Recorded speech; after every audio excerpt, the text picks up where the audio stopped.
আসসালামু আলাইকুম। আজকে আমি আপনাদের সঙ্গে যে বিষয়টা নিয়ে আলোচনা করব সেটা হচ্ছে মরিচের অ্যানথ্রাকনোজ। এই রোগটি হয় সাধারণত ছত্রাকের কারণে।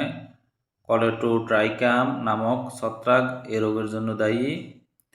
এই রোগ ভিজা আর্দ্র আবহাওয়ায় এই ছত্রাকের কার্যক্রম বেড়ে যায়। এই ছত্রাক সাধারণত কুয়াশাচ্ছন্ন আর্দ্র আবহাওয়া হলে এই ছত্রাকের কার্যক্রম বেড়ে যায়।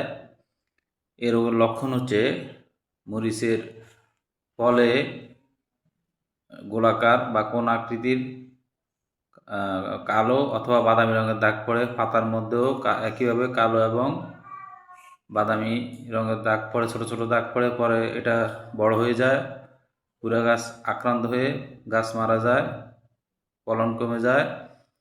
এই রোগ আক্রান্ত হলে আপনারা কি করবেন?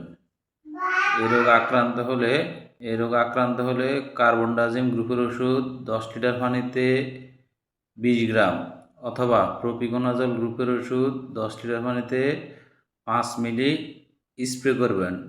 1 সপ্তাহ পর পুনরায় স্প্রে করবেন। ধন্যবাদ সবাইকে।